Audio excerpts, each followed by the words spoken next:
Seconds into the battle, it's already getting real. An enforcer, which is to say a heavy-duty grunt in a protective biosuit with a laser weapon, is charging in, giving Thomas Warden absolute hell, even in all his protective gear.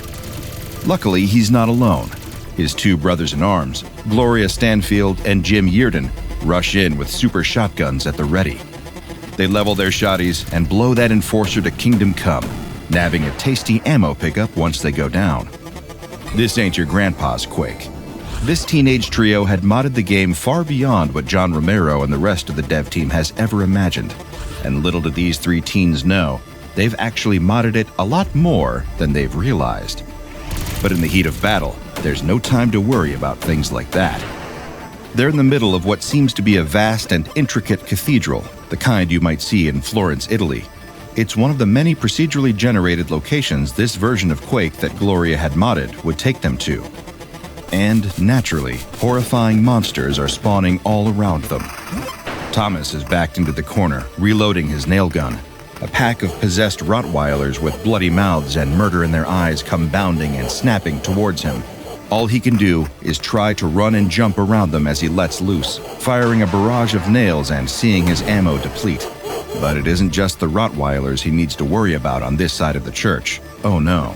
There are grunts aplenty, each wielding shotguns, their faces plastered in the vacant smiles of open sadism. Every grunt has a probe wired into their brain, rewiring their pleasure centers to make every murder they commit feel like a wave of indescribable pleasure washing over them. And as such, they like to kill as often as they can. But Thomas has a strategy. He locks in and opens fire on the grunts first, sending them down in a hail of gunfire. When a grunt goes down, they always drop shotgun ammo, and that shotgun ammo would be extremely useful in taking down the Rottweilers. Thomas feels a pang of relief with the grunts gone. Something about the idea has always disturbed him. To kill while thinking it's doing something wonderful. He couldn't even imagine what a horrible situation it would be to think like that. Still, Thomas loads the ammo into his own super shotgun and sends those Rottweilers off to doggy hell. He's gonna zero plenty more of them before the deathmatch is up. Jim, meanwhile, is struggling with his own battles up near the altar. He's got a small legion of zombies pouring in, throwing chunks of dangerous, rotten flesh at him. Jim needs to dodge, duck, dip, dive, and dodge as the putrid goo balls come raining down, but at least the festering freaks are slow. With his speed and experience at the game, he can charge in with his axe and go into a chopping frenzy without wasting any ammunition. Zombie after zombie falls as more pickups, which include bonuses to ammo, speed, and armor, drop with abandon. He feels like the Grim Reaper harvesting his crop, and nobody can outmaneuver him. That is, until he notices the knights. These undead monsters are less chivalry and more just shiv, which is just what they love to do with their deadly blade arms and fast movements. Jim's an experienced enough player to know that taking them on at close range is downright self-destructive. All he could do was fall back and pull out his super nail gun, letting loose until the knights started falling just as easily as the zombies. But of course, it was never going to be that easy, was it? A second too late, Jim notices a spawn on the nearby wall. These nasty, blobby creatures have a unique attack method compared to the rest of these mutant mooks. They leap off the wall directly at opponents and explode, showering them in corrosive liquid. And when this happens to Jim, it throws him off his rhythm, sending him on a spin as the scrags move in. These monsters are as nasty to look at as they are unpleasant to deal with. Floating, cobra-like abominations the size of a human body, capable of showering players in venomous spit that leaches off your health. It isn't long before he's being showered by rotten zombie flesh and spitballs from the scrags, draining his health little by little. That's when Gloria charges in. She's the computer whiz and certified Quake addict, having been the one who made this special modded version of Quake in the first place. And when you're up against it, Gloria is exactly who you'd want in your corner. She unleashes some rounds from her grenade launcher, blowing the hordes of monsters away and leaving plentiful pickups in their place. Jim's able to steam through the pickup field and replenish his health, armor, and ammo. The three friends regroup in the center of the chaos as more undead enemies pour in. The first wave was just a warm-up. It's getting really real now. The ancient front doors of the church burst open as a cavalcade of horrors intrude. There is, of course, the ogre, an 8 feet tall rotting cannibal wielding a huge roaring chainsaw, and the Hell Knight, a nightmarish monster twice the size of a regular zombie knight, wielding a huge sword and wearing a horned helmet. A small army of fiends, horrifying squat demons that claw through the map with bladed forelimbs and sharp bloodied teeth. These were backed up by several Vors, horrifying spider-legged, human-torsoed monstrosities that can hurl player-tracking energy balls that relentlessly follow you until they explode.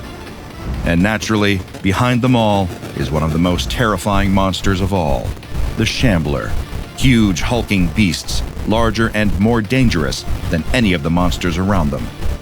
They're attracted by the energy rifts created when other monsters arrive, and they can be extremely dangerous from both close and long range. Even for experienced Quake players like Gloria, Jim, and Thomas, this would be an extremely hard task, but even if it killed them, they would go down fighting to the very last breath.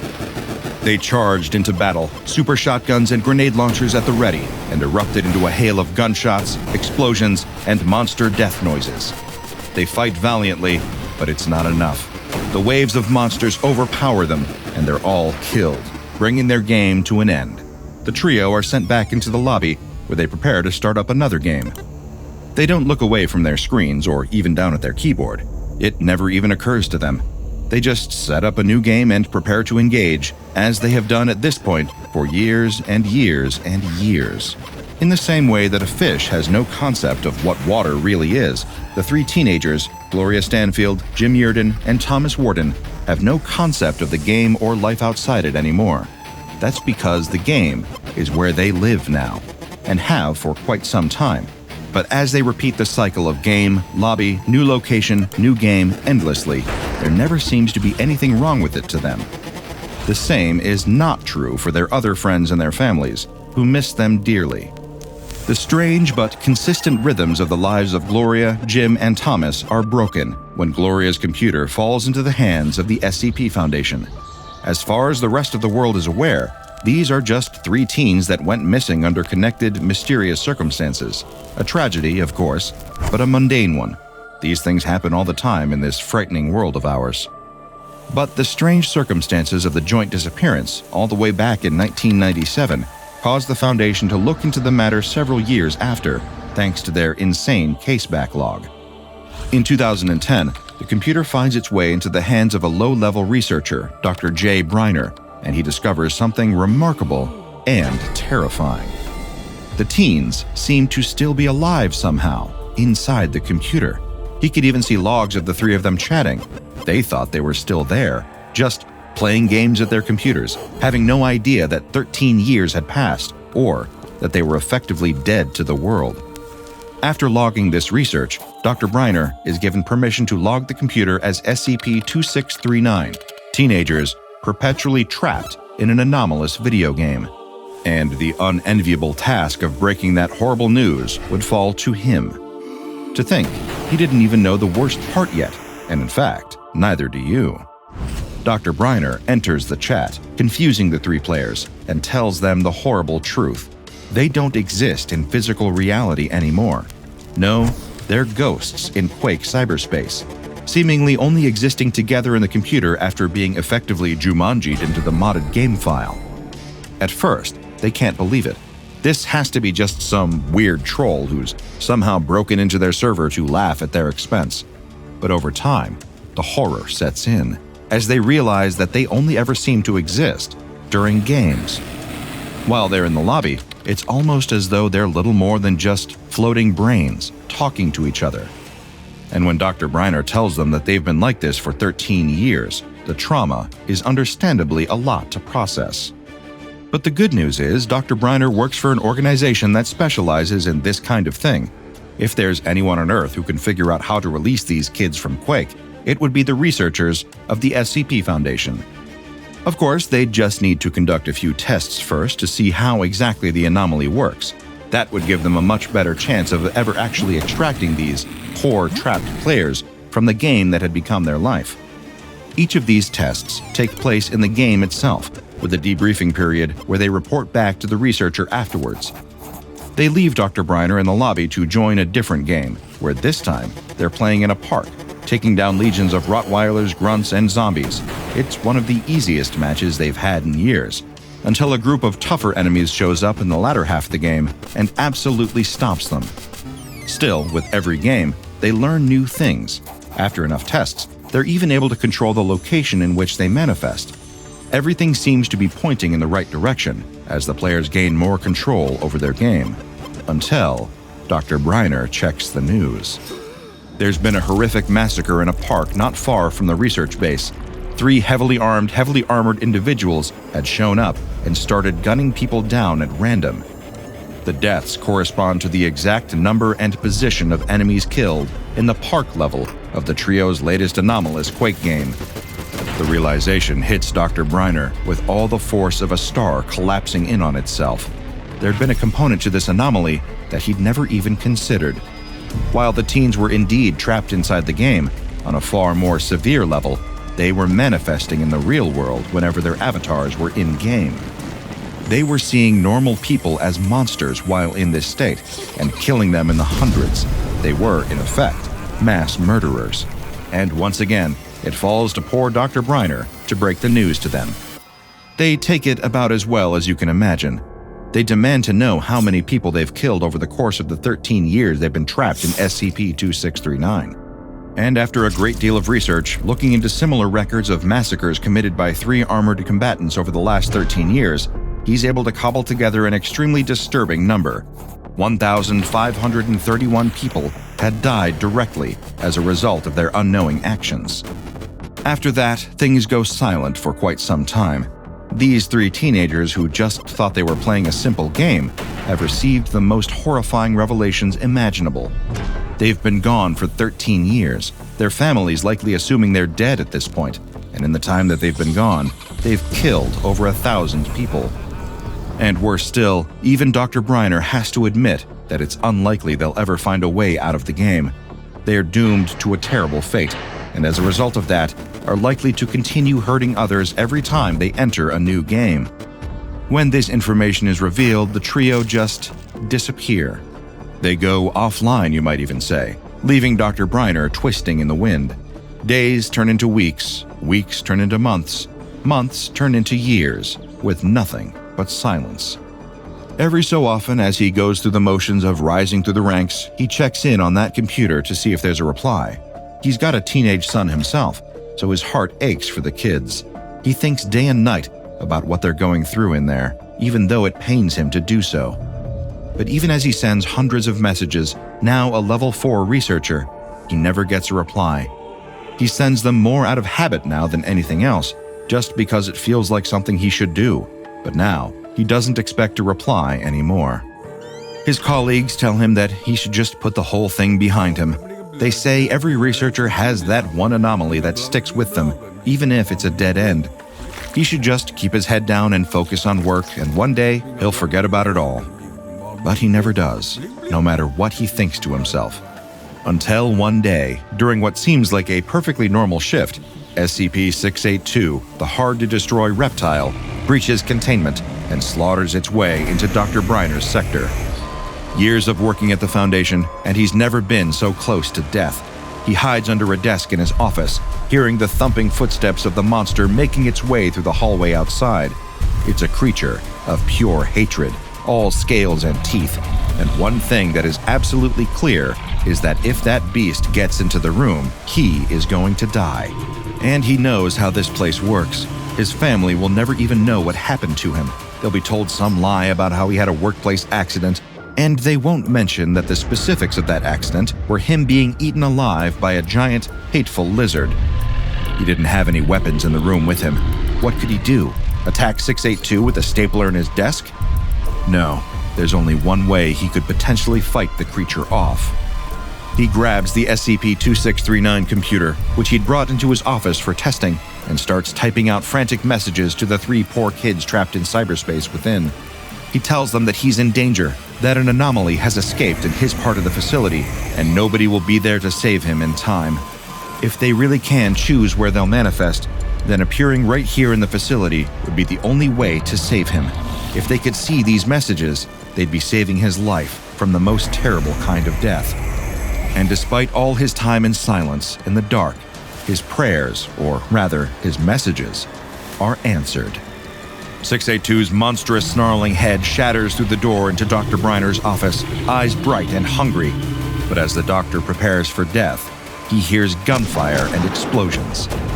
682, seemingly just as surprised as him, ducks back through the door and comes upon a shocking sight. It's 3 heavily armed, heavily armored Quake Rangers, ready to throw down. And that is just what they do. They unleash gunshots and hellfire, blasting the reptile with shocking ferocity.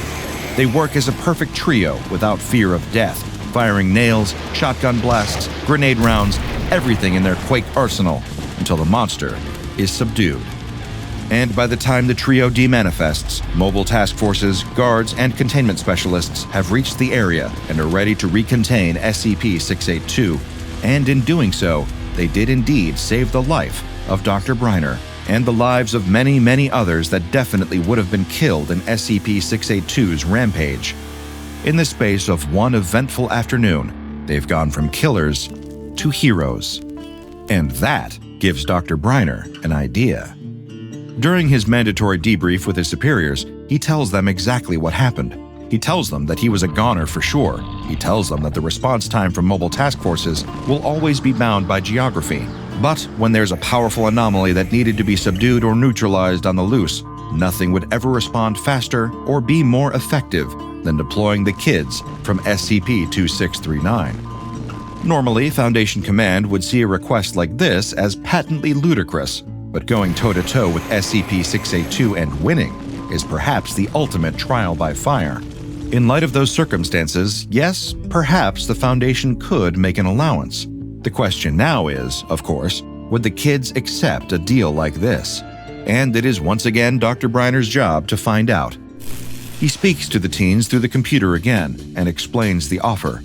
Yes, it's true that for the foreseeable future, the SCP Foundation has no way of getting them out of their anomalous situation, but they could make lemons out of lemonade if they wanted to use their curse for the good of the Foundation and all of humankind. They could be part of the force fighting against dangerous anomalies, rather than just being one. After some deliberation, the teens agree on one condition, that they never ever be deployed against a human being. And that was a stipulation the SCP Foundation can very much work with. They form a new mobile task force called MTF Omega-9, aka the Scrubs. The official description of this task force reads, Mobile Task Force Omega-9 consists of 3 anomalous entities available for near-instantaneous deployment into extreme circumstances requiring the delivery of overwhelming force. Its primary purpose is as a rapid response team for containment breaches involving violent, hostile anomalies. As part of the agreement reached with these 3 entities, MTF Omega-9 is only to be used to eliminate hostile, non-human targets. Because of their emphatic cooperation with the SCP Foundation, the containment class of SCP-2639 has been downgraded from Keter to Euclid class. The computer is secured in a containment chamber in a secure SCP Foundation site, specifically one with protections against data leakage. Access to the computer is only permitted for Level 4 security clearance personnel and above. By sheer numbers, when taking in the entire scope of the SCP Foundation's anomalous catalog, SCP-2639 is one of the deadlier SCPs out there. It's likely caused the deaths of many more people than SCP-106, the Old Man, SCP-049, the Plague Doctor, and even SCP-682, the hard-to-destroy reptile, perhaps even combined. But there's no evil here, no cruelty, only a twist of fate. But there might come a day, with the Foundation's help, that the 3 poor kids trapped inside SCP-2639 will have saved more lives than they've ended. Check out the DrBob Patreon and become a junior researcher today. Now go and watch another entry from the files of DrBob, like SCP-5056, The Constant Companions.